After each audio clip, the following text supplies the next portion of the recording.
દાદા ભગવાનના અસીમ જય જયકાર હો. દાદા ભગવાનના અસીમ જય જયકાર હો. દાદા ભગવાનના અસીમ જય જયકાર હો. દાદા ભગવાનના અસીમ જય જયકાર હો. દાદા ભગવાનના અસીમ જય જયકાર હો. દાદા ભગવાનના અસીમ જય જયકાર હો. દાદા ભગવાનના અસીમ જય જયકાર હો. દાદા ભગવાનના અસીમ જય જયકાર હો. દાદા ભગવાનના અસીમ જય જયકાર હો. દાદા ભગવાનના અસીમ જય જયકાર હો. દાદા ભગવાનના અસીમ જય જયકાર હો. નિશિતા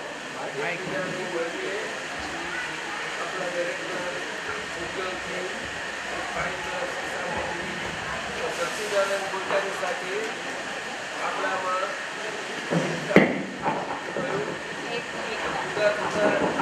જુદા શરીરોમાં એકતા આવતી અને ભાવાત્મક એકતા કહે છે.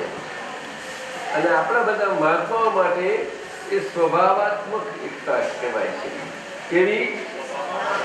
આ શરીરો જુદો છે એટલે શરીરમાં આવા છે ને તેમાં છે એવું રહ્યા કરે ખરું, પણ ધીમે ધીમે ઓછું ઓછું થતું જતું જાય. એટલે રિલેટિવ વ્યૂ પોઈન્ટથી આપણે બધા છીએ, બધા જુદા તો હોઈએ, પણ રિલેટિવ વ્યૂ પોઈન્ટથી આપણે બધામાં આપણને જ જોઈએ. હવે સમજાયું? એટલે સમજી ગયું છે. આપણે આપણો જ નહીં સમજાયું? હા, તો એમ ના કહી શકું કે રિલેટિવ વ્યૂ પોઈન્ટથી હું મનાલી છું. તું તારા માટે બોલ, પણ હું તને જો હું સચ્ચિદાનંદ કહું ને તો હું મને જ સચ્ચિદાનંદ કહું છું, મનાલીને નહીં. મારું રિલેટિવ વ્યૂ પોઈન્ટ એવું થઈ ગયેલું હોય,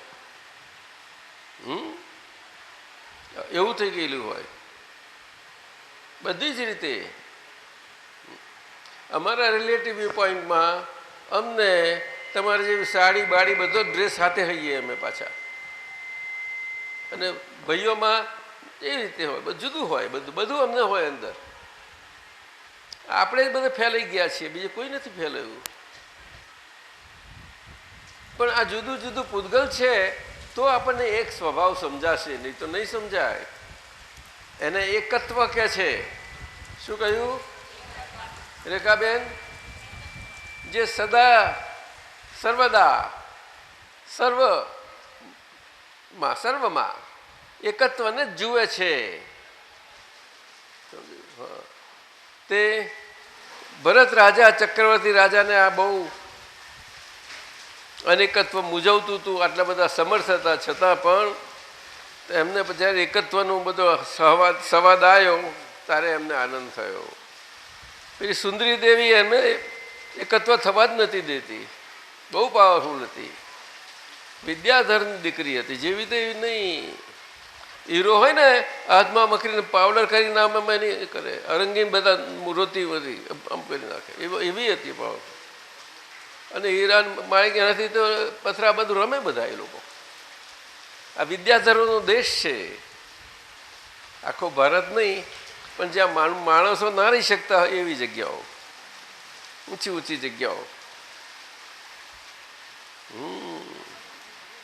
ભરત રાજાને છેલ્લે કરતો.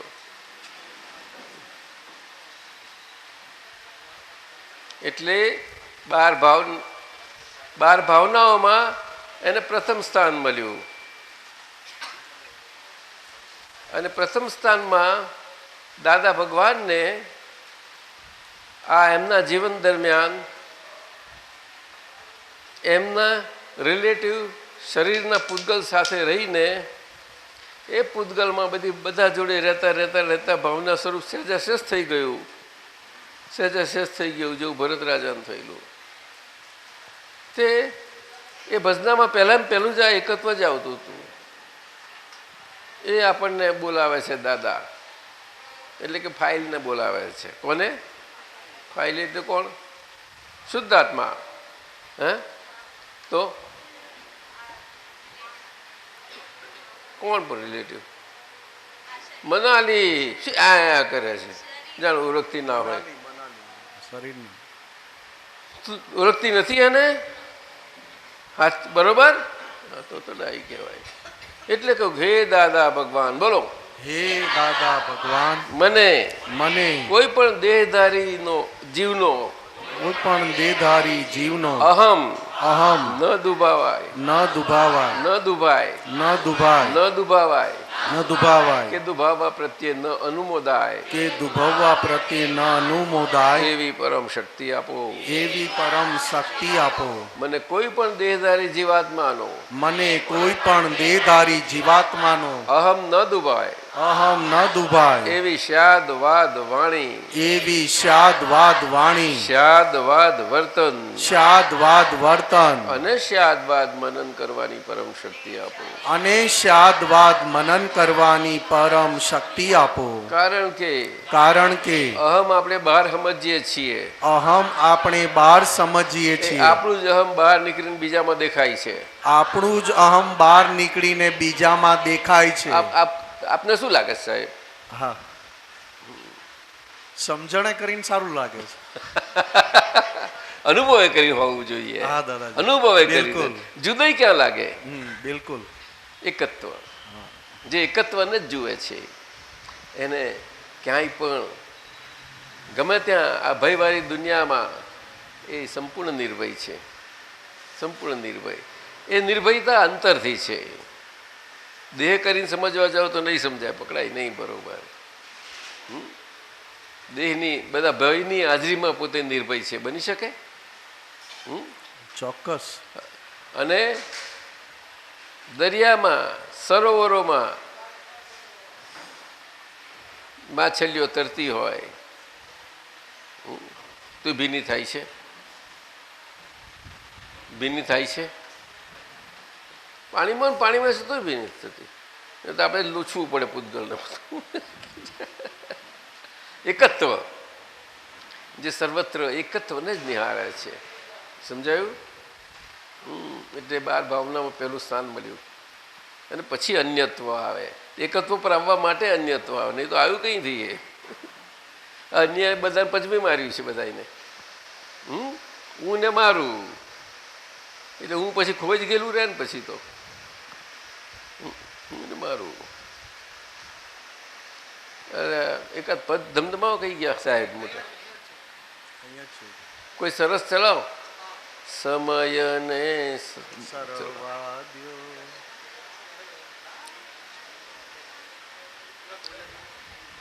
દાદાજી, આપ એવું કહેવા માંગો છો કે માછલી દરિયામાં છે, ભીની થતી નથી. એનો અર્થ એવું મારે માનવાનો કે ભીની થાય છે પણ એની ઇફેક્ટ નથી એને. એ જ ને અસર એવું જેવું છે. એટલે એકત્વ એની ઇફેક્ટ નથી, પરંતુ જે ઇફેક્ટ થાય છે એની એને જ થાય છે, બહારથી કંઈથી આવતી નથી. એની ઇફેક્ટ થાય છે એની એને જ થાય છે, બહારથી ના આવે. બહારથી નથી. પણ અત્યારે તો આપણે કેવી રીતે નીકળાતું જ નથી ને. આપણું આને કર્યું, તેને કર્યું, મેં કર્યું, ફલાણું કર્યું, ટીકણું આ જ રહ્યા કરે છે ને બધા. દાદાજી, એ ભલે રે પણ નીકળી શકાય એવું જ છે. એ સમજણે નીકળી શકાય. આપણે જ આપણને બધે જ બધામાં સમજતા થતા જઈએ, સમજીને સ્ટેબલ થઈ જઈએ તો પછી એકત્વ જ થયું. એટલે પહેલા એકત્વનો પુરુષાર્થ. હા, એટલે કે આ વ્યવહાર દ્રષ્ટિ જ પજવે છે બધી. વ્યવહાર દ્રષ્ટિમાં પણ એકત્વ આવી ગયું. વ્યવહાર દ્રષ્ટિ પૂતગલ જુદા છે છતાં પણ જેવી રીતે મહાવીર ભગવાનને હતું, જે દાદા ભગવાને જોયું, બધા જુદા જુદા પૂતગલો કેટલા બધા અસંખ્યાત. અને એક એક પૂતગલ અસંખ્યાત પડે છે પાછું.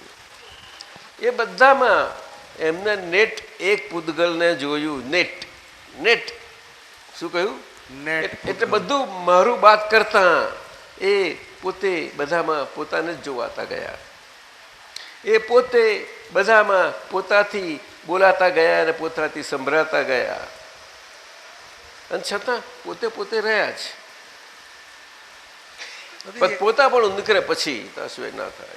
એ બહુ મોટી વાત. કારણ કે નેટ પૂતગલ આપે કહ્યું એટલે. નેટ એટલે એક પૂતગલને જોયું કે છે. એટલે પૂતગલ સ્વભાવથી એક સ્વભાવનું છે. શું સ્વભાવ છે એનો? કે એ ભેળું થઈ અને વિખરાઈ જવા માટે છે. ભેળું થવું એટલે પૂરણ થવું, વિખરાઈ જવું એટલે ગલન થવું. ગલન થવું, પૂરણ ને ગલન બે સ્વભાવ સૂચવે છે, પણ છે એક જ. ગલન જે પૂરણ થાય છે તેનું જ ગલન થાય છે. પૂરણ સ્વરૂપે જે થયું તે ગલન સ્વરૂપે થાય છે. એટલે આશ્રસા સો પરિશ્રમા શાસ્ત્રનું એ સૂત્ર છે. શ્રીમદજી બહુ બોલતા એ.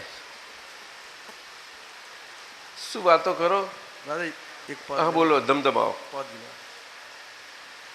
જમાવજો બધા. હા હલો. હવે છબ છબિયા નથી તરવાના, હવે છબ નથી તરવાના, નથી તરફડિયા કઈ કરવાના, નથી તરફડિયા કઈ કરવાના. બે બે સમયને સરવા દ્યો, રવા દ્યો, ક્ષણે ક્ષણ જીવવા દ્યો, ક્ષણે ક્ષણ જીવવા દ્યો, સમયને સરવા દ્યો, સમયને સરવા દ્યો, ક્ષણે ક્ષણ જીવવા દ્યો. આમ ફરી ટેકો દો. હવે અગડમ બગડમ ડૂબવાના, હવે આગળમ બગડમ ડૂબવાના, હવે અગડમ બગડમ ડૂબવાના, હવે આગળમ બગડમ ડૂબવાના, બધી ઉલ્લટ સુલ્લટ ભૂલવાના,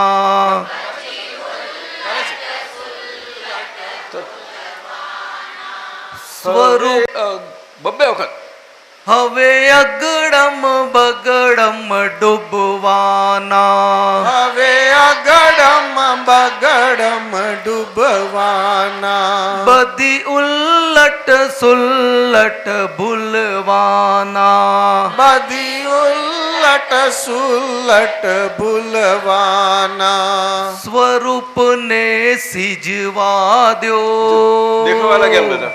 સ્વરૂપને સિજવા દ્યો, પડે પડ ઉગવા દ્યો, પડે પડ ઉગવા દ્યો, સ્વરૂપને સિજવા દ્યો, સ્વરૂપને સિજવા દ્યો, પડે પડ ઉગવા દ્યો, પડે પડ ઉગવા દ્યો, છે કાયા મીણનો એક ટુકડો, છે કાયા મીણનો એક ટુકડો, ને જલતા ઈંધણ બેસવાસો, ને જલતા ઈંધણ બેસવાસો, છે કાયા મીણનો એક ટુકડો, છે કાયા મીણનો એક ટુકડો, ને જલતા ઈંધણ બેસવાસો, ને જલતા ઈંધણ બેસવાસો, ત્રિતપણા તપવા દ્યો, ત્રિતપણા તપવા દ્યો, સ્વપન ઓગળવા દ્યો, સ્વપન ઓગળવા દ્યો, ત્રિતપણા તપવા દ્યો, ત્રિતપણા તપવા દ્યો, સ્વપન ઓગળવા દ્યો, સ્વપન ઓગળવા દ્યો, મમ દેહ તિરાડી મટકું છે, મમ દેહ તિરાડી મટકું છે,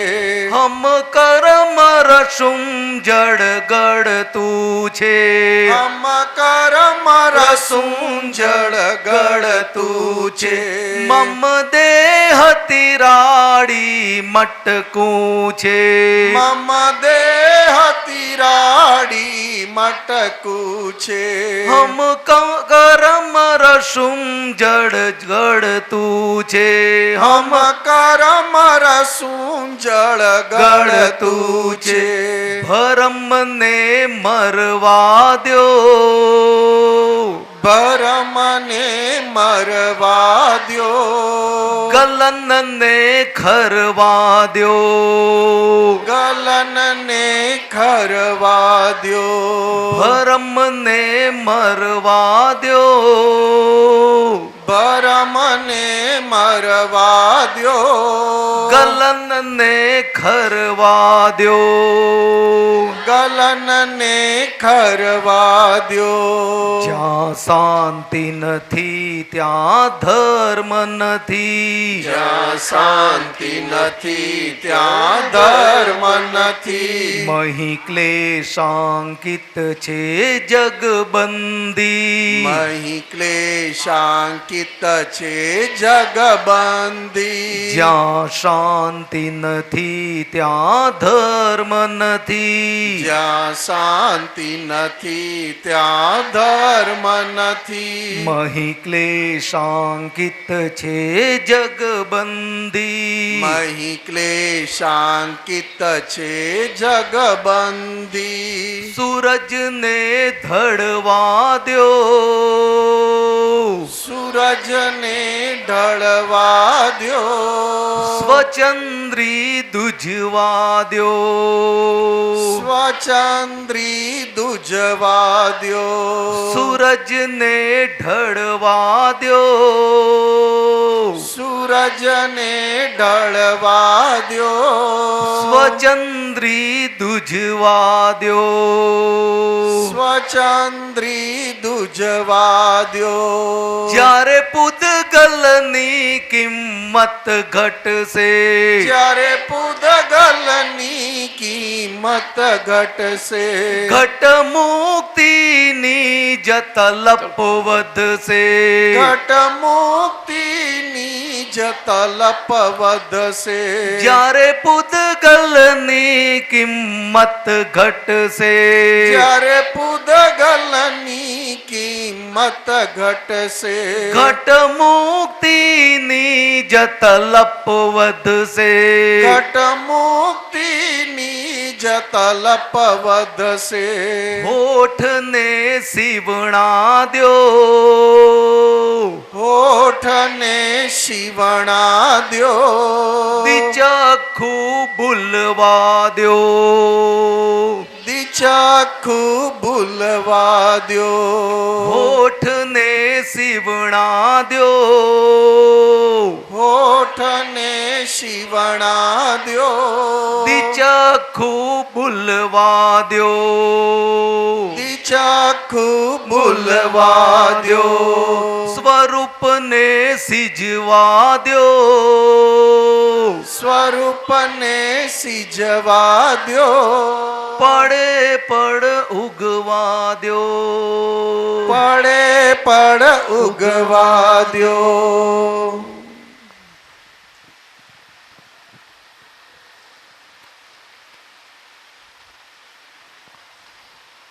બસ ગમ્યું બધાને કે નહીં? તને ગમ્યું? સમજાણું? કંઈક થોડું સમજાણું ને? આ હોઠને સીવણા દો એટલે શું? હોય દોરા લઈને સીવી લેવાનો? કઈ જાતના એટલે કહે છે કોઈ જીભને હલાવે તો જ એને હાલવા દેવી, કારણ કે જીભનો તો સ્વભાવ છે કે હાલમાલ કર્યા કરવાનો.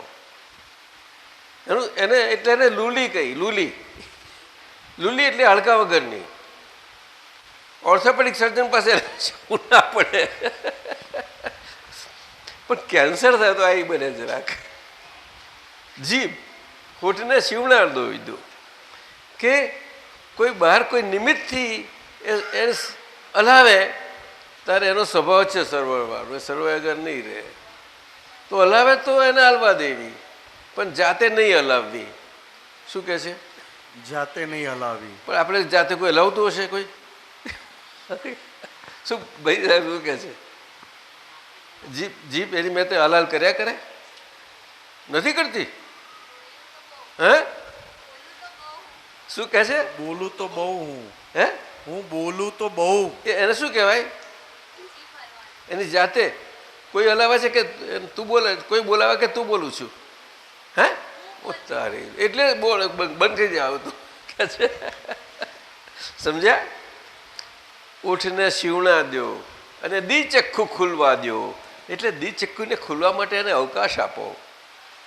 અવકાશ આપો તો કે અવકાશ મારાથી ખુલે ને. દ્વિચક્ષુ એટલે વ્યવહાર દ્રષ્ટિ ને નિશ્ચય દ્રષ્ટિ, દિવ્ય દ્રષ્ટિ કહીએ એને. દ્વિચક્ષુ, દિવ્ય ચક્ષુ. સમજાયું ને? દિવ્ય ચક્ષુ એટલે વ્યવહાર, નિશ્ચય સાથેનો વ્યવહાર. એ વ્યવહાર કેવો હોય કે વ્યવહારના પ્રત્યેક પરિસ્થિતિઓના બધા જ વ્યવહારોમાં અવસ્થાએ વ્યવહારની એ નિશ્ચયનું પ્રતિપાદન કરતો જતો જાય. શું કહ્યું સાહેબ? પ્રતિપાદન. આપણે આજ્ઞા પામ્યા, જ્ઞાન પામ્યા પછી એટલે જ્ઞાન, સ્વરૂપ જ્ઞાન પાદન એટલે પ્રાપ્તિ થઈ ગઈ. પછી એ થયેલી પ્રાપ્તિ આપણને આપણા જ વ્યવહારો એને પ્રતિપાદન એટલે એને પાક્યું કરતું જતું જાય સ્વરૂપ જ્ઞાનને. અને એના માટે આ 5 આજ્ઞાથી આપણે વ્યવહારમાં જીવી જઈએ તો 5 આજ્ઞાઓ એવું સુંદર રક્ષણ કરે છે, બહુ રક્ષણાત્મક છે. અને એમાં બે બાજુ બે દાડી છે. રિલેટિવ વ્યૂ પોઈન્ટની 2 આજ્ઞાઓ છે, પહેલી ને 5મી. શું કહ્યું? બીજી ને પાંચમી. અને રિયલ વ્યૂ પોઈન્ટની 3 આજ્ઞાઓ છે. રિલેટિવ વ્યૂ પોઈન્ટ વ્યવસ્થિત શક્તિ કરતા છે, તે આપણી નજરમાં ક્યાંય પણ કોઈને કરતાપણું દેખાય નહીં. નહીં તો ટેવ જ ગયું છે કરતાપણું દેખાવાનું. નહીં હામું આ કરે છે એવું દેખાય જ ને. આને મને આને આમ કર્યું તેમ કર્યું. સમજે? અને હિસાબ ચિત્રામાં આટલી બધી થઈ ગઈ છે તો હિસાબ ચૂકવવાનું, એના હપ્તા ભરવાનું કોઈને પડી જ નથી. ઉધારી કરી હોય તો એને હપ્તા ના ભરવા પડે? ખરું કે નહીં સાહેબ? ઉધારી હોય તો હપ્તા ના ભરવા પડે? ત્યાં આગળ આ કુદરતમાં એનપીએ નથી ચાલતું બોલે. એવું ચાલતું નથી. વસૂલાય તો બહુ. એટલે આ પદ ગમ્યું તને?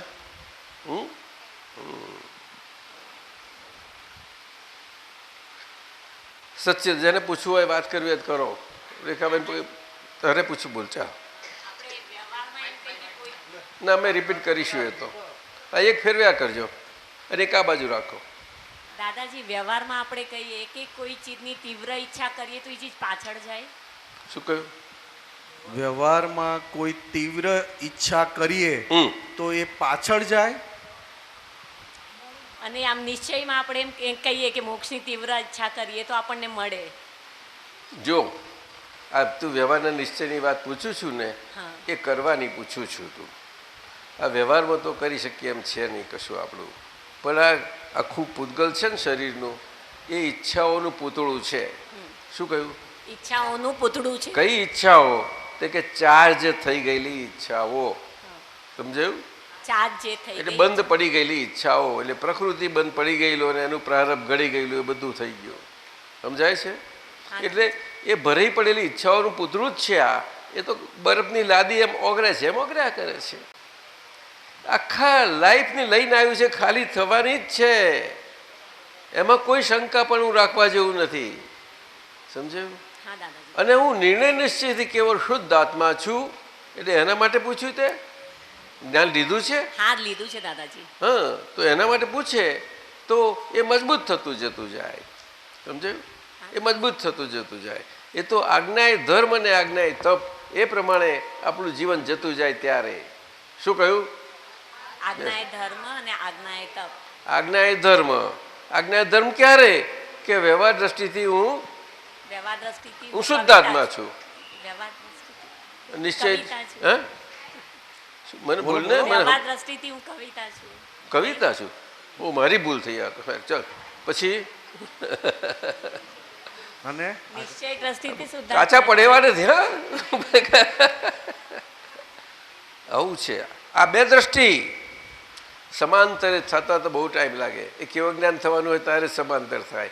અત્યારે નિશ્ચય દ્રષ્ટિ આટલી ઊંચી છે એટલે છાપરું આપણું બની ગયું છે ઉપર. અને હવે આ વ્યવહાર દ્રષ્ટિમાં પાયા બધા બહુ પાકા કર્યા હતા ને, એમાં કાચા થઈ જવાનું. અને એની ઉપર આખો વ્યવહાર બધો ચડી લેવાનો. ઉપર બેઠા બેઠા અગાસીથી. છાપરા માટે જ કિંમત છાપરાની છે કે પાયાની? આપણો વ્યવહાર એવો થઈ ગયો છે એટલે ઊંધાને ઊંધી રીતે ના પૂછે છતો ના થાય સાહેબ. એવું છે સાહેબ? હે બિલકુલ ખ્યાલ આવે? આપણે મહારાજ સાહેબો છે ને વ્યાખ્યાનોના આટલી વાત કરે તો આજે જૈન સમાજમાં કેટલી હજી વ્યવહારમાં પણ સંકિતની સમજ ખુલ્લી થાય. વ્યવહારમાં એ બહુ જરૂરનું છે. એથી જ બધી શરૂઆત આખી થાય. આજ્ઞા એ ધર્મ. એટલે આપણો વ્યવહાર જેમ હલકો થાય ને તો ઉપર જાય કે નીચે જાય? હલકું થાય તો ઉપર જાય દાદા. અને ભારે ભારે હોય તો નીચે જાય ઉપર? માઇકમાં નીચે જાય. જો હું કે છે હવે શું કરવું? ભારે એટલે આંખોમાં જ છે. એટલે ભારપણું બધું છે ઓછું થતું જાય, હલકું થતું જશે આંખોથી. એટલે આંખોથી જોવાનું બધે પોતે જ પોતાને જ જોશે, બીજે કશું દેખાશે નહીં.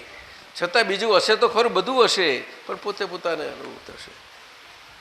ખ્યાલ આવ્યો છે? અમે દાદા ભગવાન સાથે વસંતભાઈ એક સમયે બહુ ટાઈમ થઈ ગયો, 30, 40, 35 વર્ષ થઈ ગયા હશે, 41 વર્ષ. એમાં 2 ગાડી એટલે 10 દાદા સાથે બધા 10, 11, 12 જણ રહીશું અમે. તેમાં વડવા ગયેલા, ખંભાતમાં વડવા શ્રીમદ જ્યાં આગળ ઉપદેશ આપતા હતા એ ત્યાં આગળ છે વડવા.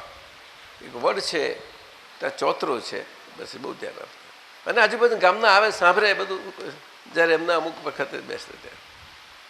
એટલે પછી એ જગ્યાને ત્યાં આગળ તેના જે શેઠ હશે એમને ભાવના થઈ, શ્રીમદનું સાંભળ્યું એટલે બહુ જ.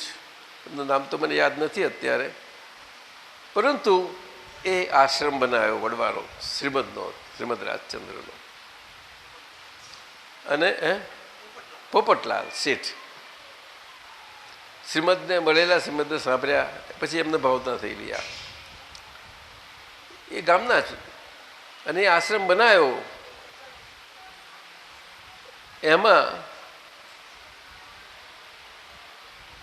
હોલ ઉપર પગથિયા, નીચે બધો આપણો ફ્લોર, પગથિયા ઉપર બધું પ્રાર્થનાનો ખંડ ને એ બધું બનાવ્યું હતું, વાંચન થાય શ્રીમદના પુસ્તક વગેરે.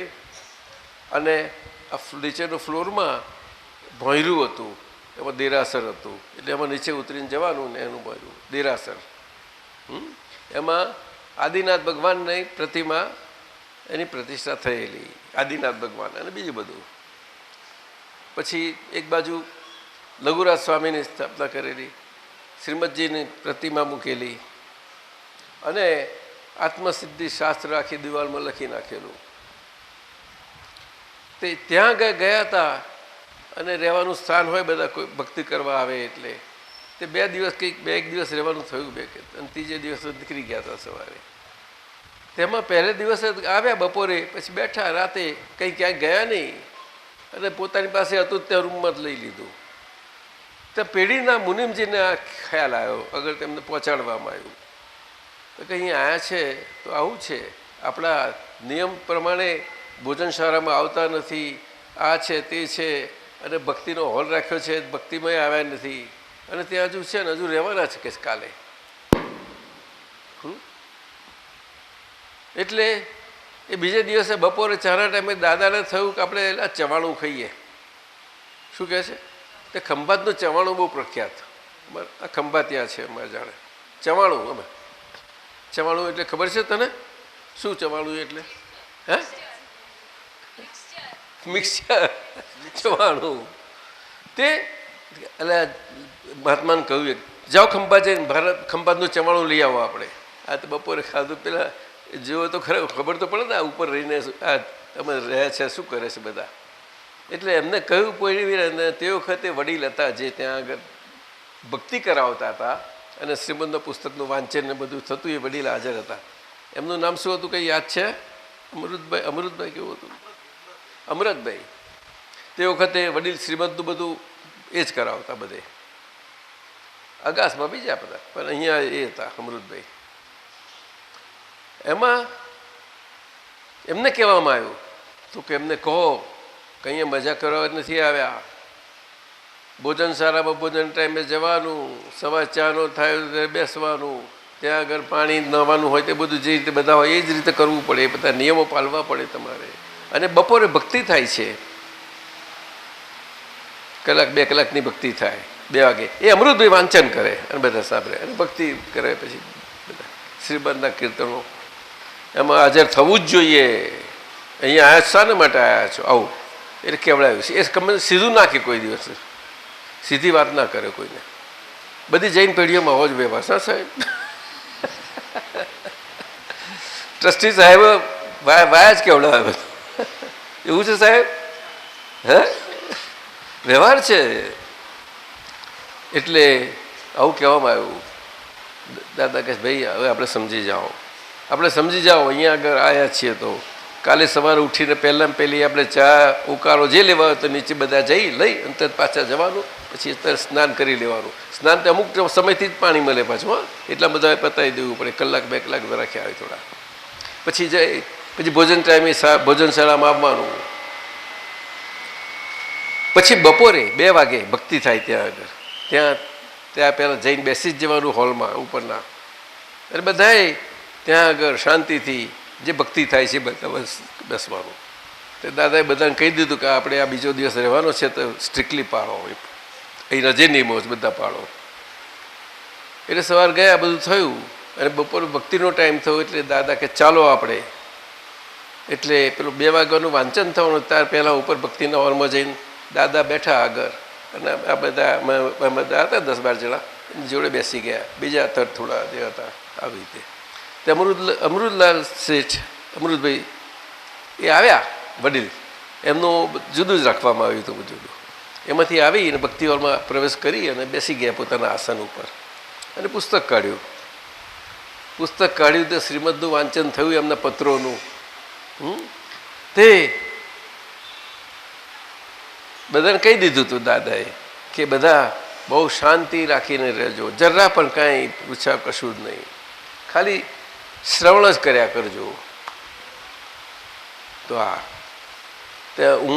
અમે ગયા હતા ચંદ્રકાંતભાઈ જેમના નિમિત્તે દાદાનું જ્ઞાન પહેલું ખુલ્લું થયું સર્વપ્રથમ 1962ની સાલમાં એપ્રિલનો મહિનો શરૂઆત.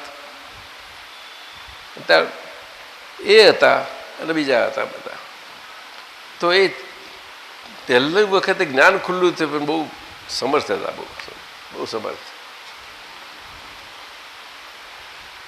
એમાં વાંચન ચાલુ થયું, 1 કલાક વાંચન થયા કર્યું અને આગળ દાદા બેઠા હતા. એમનો એકાગ્રનો ઉપયોગ એક્ઝેક્ટ એકદમ સાદા ભાવે બેઠેલા સાંભળ્યા કર્યું.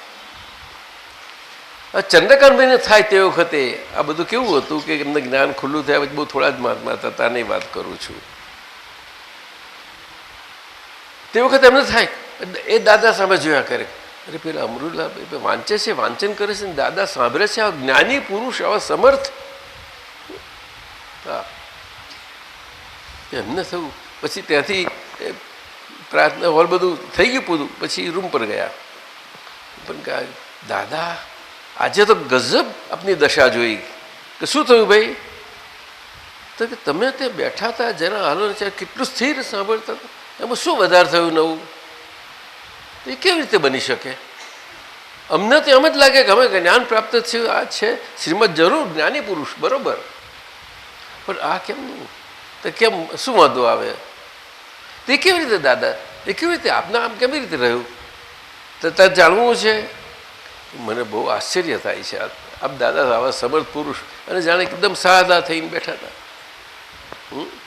તો કે ભાઈ તને શું લાગ્યું? કોણ વાંચતું હતું?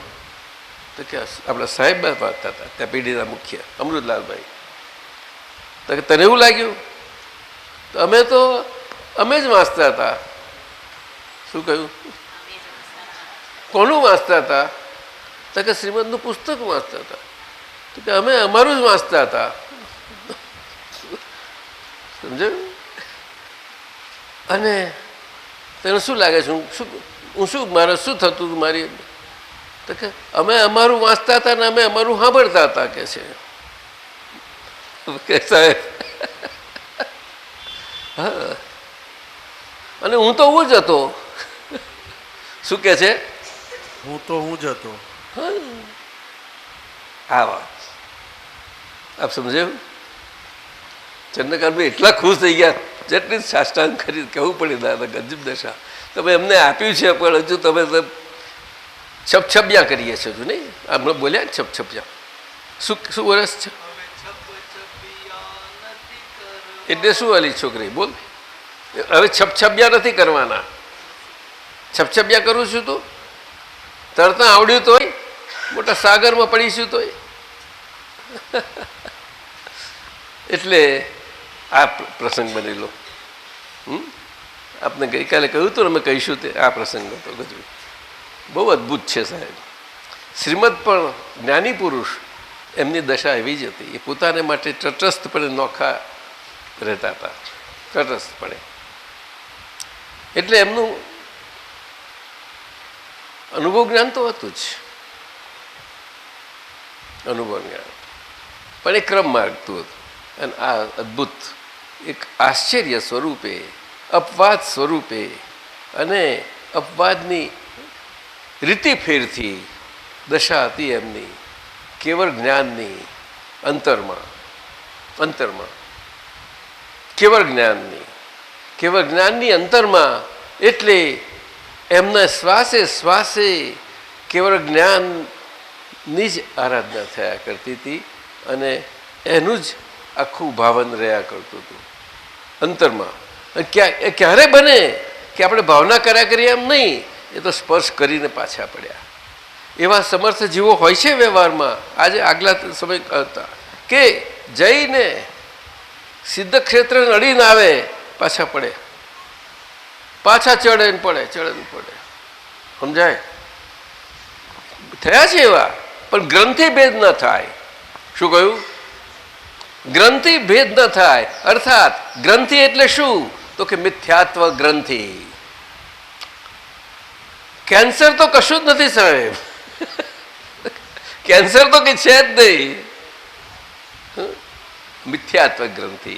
એવા સમર્થ એવા કોઈ હોય તો વીરાઓ બધા, પણ આ પાછું પડવું પડે છે. એટલે કહ્યું મોક્ષ માર્ગ સુલભ છે, સહજ છે, સહેજે પ્રાપ્ત થયો છે, પરંતુ પ્રાપ્તિ દુર્લભ છે. પ્રાપ્તિ દુર્લભ છે. તે આપણે શું સમજ્યા પ્રાપ્તિ કરવામાં કે આપણે પ્રાપ્તિ કરીએ થઈ જાય? એને પૂછ્યું ને. તે પ્રાપ્તિ પહેલી કૃપાથી જ થાય. આ સ્વરૂપ જ્ઞાન અને એનો અનુભવ લક્ષ્ય સાથેનો એ અનુભવ સ્વાદ આવે, પોતાના અનંત સુખનો સ્વાદ આવે, ચાખે અને પોતાનું અસંગપણું સ્પર્શ કરે. સ્પષ્ટ નોખા પૂતગલથી સ્પષ્ટ નોખાપણે એક વખતે સ્પર્શ કરે. એક વખત એટલે તો એક ક્ષણ જેટલી વાર થઈ, પછી એ સર્વ સમય માટે થઈ જાય છે.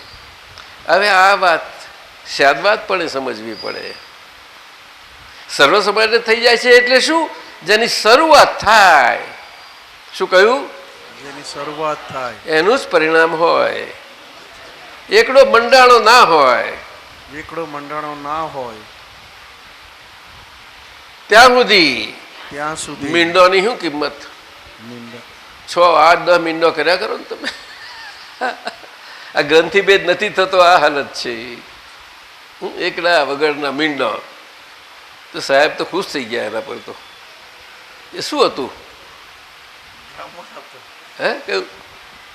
એ પદ એકલા વગરના મીંડા એવું? કવિરાજે પદમાં પણ લીધું છે ને એના આધારે ડ્રામા કર્યો. હા, એકડા વિનાના મીંડા. એકલા મીંડાના મીંડાના નામની નૃત્ય નાટિકા હતી મુંબઈમાં. અંધેરીમાં સ્કૂલ છે. એ કેટલા વર્ષો પહેલા. આજે તો લગભગ 47, 48, 52 વર્ષ, 52 આ ચાલતું, 52, 55 કેવું ચાલતું હશે કદાચ. તો એમનું શરૂમાં આ થયું હતું એવા વસ્તુ. પછી અમને લાગ્યું ને એમને કહ્યું આ સરીબેન પેલા જયેન્દ્ર કલ્યાણી કલાકાર બહુ મોટા ઇન્ટરનેશનલ લેવલના છે. તો એ કે આ દાદા એમ એકલા વગરના મીંડા નૃત્ય નાટિકા કરી તો કે છોકરાઓએ બહારના બિલકુલ કેજીથી માંડીને મોટા બધા. સરુબેન ફરતી થાય જરા પૂછી જો ને જયેન્દ્ર કલ્યાણ. તેમને કર્યું અમારી આગળ. પછી આ સાહેબ અંદર પાછા આવી ગયા. એમાં રંગલા ને રંગલી હતા. શું હતા? ગુજરાતમાં બહુ જ પ્રખ્યાત છે રંગલા રંગલી. તમને લોકોને થોડાને ખબર છે કદાચ. એવું છે સાહેબ? હા હે? બિલકુલ. રંગલાનો રંગલી. તે એ બેનો સંવાદ ને એમાંથી આ ચાલે. તે સાહેબે 9 મીંડા લીધા, 9 કલમો લીધી. એક મીંડું એક કલમ ને એમ કરતા જાય. અને પછી એમને એકડોય મંડાયો. તારે થયું. એટલે દાદાજી એમાં એકડો એટલે સૂર્ય બતાવેલા, હા, આપણે આત્મા એટલે બતાવ્યો.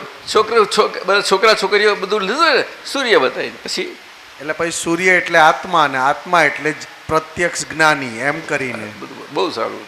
એકડા વિનાના મીંડા શું એટલે કામના? એકડો હોય તો મીંડાઓની કિંમત છે. મીંડાઓ એટલે વ્યવહાર. પણ એકડા વગરનો વ્યવહાર એ મિથ્યાત્વ ગ્રંથિથી મુક્તિ ના પામી શકે. વ્યવહારમાં આપણને દેખીતા માનવ વ્યવહારોમાં બહુ સારું લાગે, આપણને એમને સાંભળીએ બધું જ સરસ લાગે. પણ પરિણામ 2 પ્રકારના પપૈયાના પ્લાન્ટ હોય છે. તો એક પપૈયાનો પ્લાન્ટને એવું હોય ફૂલ બેહે પણ પપૈયા ના બેહે. શું? અને બીજો પ્લાન્ટ એવો હોય એ મોટા મોટા પપૈયા બધું થાય. એવા છે રીતસર હોય છે એવું કહે છે. એટલે સફળ અને અફળ વિશે એક બહુ સુંદર પત્ર છે. એમને શ્રીમદજીને પ્રશ્ન કર્યો અને બહુ સુંદર થયું છે. અફળને સફળ કર્યું, સફળને બહુ સરસ છે પત્ર, બહુ સારો છે. એટલે આ પ્રાપ્તિ એ અફળને સફળ કરે એ કૃપાથી જ થાય. અને પ્રાપ્તિ કર્યા પછી જે સફળ થયું તે હંમેશા સફળ રહે. પછી કોઈ જે સફળ ના થાય. એને પ્રાપ્તિ કહી. ગ્રંથિભેદ થયો, મિથ્યાત્વ ગ્રંથિભેદ થયો અને પોતાનું નિર્ગ્રંથ આત્મ સ્વરૂપ એનું મંડાણ થયું. મંડાણ થયું એટલે એને એકડો મંડાઈ ગયો. એકડો મંડાઈ ગયો. એટલે પરંતુ પ્રાપ્તિ દુર્લભ છે. પ્રાપ્તિ કૃપાથી જ પ્રાપ્તિ થાય છે. એ ક્રિયાઓથી નથી થઈ શકતી. ક્રિયાઓ તો સાધનોથી થાય છે. શું કહ્યું? અને સર્વપ્રથમ શરીર ખલું સાધનમ, એટલે શરીર જ સાધન છે. ત્યારે એનાથી બીજા સાધન થઈ શકે છે. નહીં તો કશું થાય નહીં. એટલે સાધનનો માર્ગ ગયો, ક્રમ માર્ગ આખો સાધનનો માર્ગ કયો. શાના માટે? તો કે સાધ્ય પ્રાપ્ત કરવું છે. તો સાધ્ય શું છે? જાણતા નથી પણ જાણવું છે કે છે. એવું છે સાહેબ? બ્રહ્મ શું છે? પણ હું બ્રહ્મને જાણતો નથી. બ્રહ્મ બોલું જ કર, પણ જાણતો નથી. સાહેબ એવું છે? શું વાત કરો છો? ખ્યાલ આવે? એટલે સદા સર્વદા સર્વ સ્થિતિમાં સર્વ અવસ્થાઓમાં હંમેશા એ પોતાના સ્વપરિણામથી રહ્યા જ કરતા હોય છે.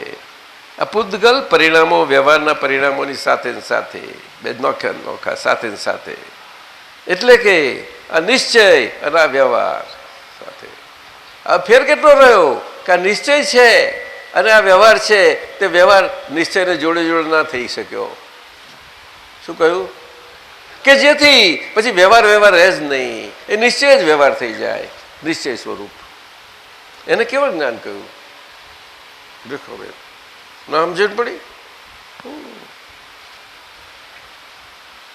વ્યવહાર એ તો પડછાઈ છે, પડછાઈ છે નિશ્ચયની. અને પડછાઈ આછી પાતરી થતા થતા નિશ્ચયમાં ભળી ગઈ. બપોરે 12 વાગ્યા ઉનાળામાં ગરમીના દિવસોમાં, તે સવારે હિયે હોય તે આ બાજુ પૂર્વ દિશા હોય, આમ લાંબો પડછાઈ પડે. પછી જેમ ઉપર આવે તેમ પડછાઈ નાની થતી જતી જાય. એમ કહીને બપોર માથે આવે ને તો પડછાઈ સમય જાય કે છે, આમ જાય તો પછી અહીંથી મોટી થાય. વ્યવહાર આવો છે. પણ નિશ્ચય સાથેનો વ્યવહાર એ ગમે તેમ એમ કરતો એ તરલ એટલે હળવો થતો જતો જાય, હલકો થતો જતો જાય. તો વ્યવહાર ભારે હોય છે? આટલા બધા વ્રત કરીએ, પાયા કરી, કેટલું કરીએ છીએ બધું, તો ભારત કંઈ થોડો હોય? હા, પણ એ ભાર ક્યાં છે? શુદ્ધાત્માનો ના, એ આંખોનો ભાર છે. એટલે આંખો પોતે દ્રષ્ટિ પ્રમાણથી છે અને જ્યોતિ કહેવામાં આવે છે. ડૉક્ટરોની ભાષામાં પણ પ્રકાશને જ જ્યોતિ કહેવાય. આપણે પ્રજ્ઞાશક્તિ ચક્ષુ હોય કોઈને, આંખો ના હોય, અંધાપો હોય, એ પણ અંદરથી જોઈ શકે છે. મનને પણ ચક્ષુ કયા છે, સમજાયું? એટલે આવા પુરુષ હોય કે જે સ્વયં પ્રાપ્ત હોય બધી જ રીતે, બધા જ પ્રમાણોથી, કેવળ જ્ઞાનના પ્રમાણોથી, પરંતુ આ 5મા આરા નહીં દે એ પ્રમાણ કેવળ દર્શન સ્વરૂપે રહી શકે છે. હવે જ્ઞાન વગર દર્શન હોય નહીં ક્યારેય પણ, એ સિદ્ધાંત છે. શું કહ્યું? ના હોય. જ્ઞાન છે તો દર્શન હોવું ઘટે. એટલે વ્યવહારમાં આપણે ચોખ્ખું દેતા જઈએ, 2 આંખો છે છતાંય એને ભેદ ના દેખાય કોઈ જગ્યાએ, એવું કરતા ભાવથી એ વ્યવહારે ચોખ્ખો કરતા જાય. સાબુથી કપડાનો મેલ કાઢતો જતો જાય, પણ સાબુ એનો મેલ છોડ્યા વગર રહે નહીં. એટલે પછી ટાઈડની એડવર્ટાઇઝમેન્ટો આવે બધી. શું કરતા? ખ્યાલ આવે? એવું જ છે સાહેબ. છેલ્લું ક્રિયાનું એવું છે જે આગળની ક્રિયા, આ જૂની ક્રિયાનો મેલ કાઢે તે પણ પોતાનો મેલ છોડે, પછી એને છોડવા માટે પછી બીજી ક્રિયા કરવી પડે એમ છે. એટલે એને કહ્યું કે વ્યવહાર શુદ્ધિનો માર્ગ કયો છે. વ્યવહાર શુદ્ધિ એટલે વ્યવહારથી વ્યવહારની શુદ્ધિ, નિશ્ચયથી નહીં. શું કહ્યું? નિશ્ચયથી નહીં. ના, એટલે કે નિર્ણય નિશ્ચયથી હું કેવળ શુદ્ધાત્મા છું અને હવે એવું પોતાનું સ્વરૂપ જ્ઞાન પ્રાપ્ત એવો હું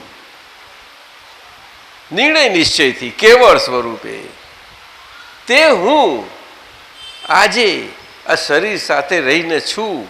તે શરીર શું છે? તો કે શરીર વ્યવહાર છે. એ વ્યવહારને શું સમજવું આપણે?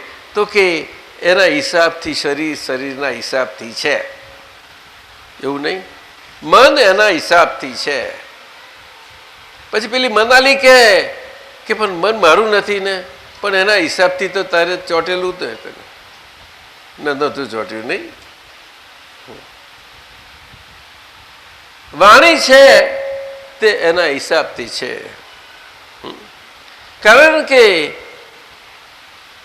એ વાણી આપણા ચોટેલા મન જોડે એને વરેલી હતી. શું હતું? વરેલી.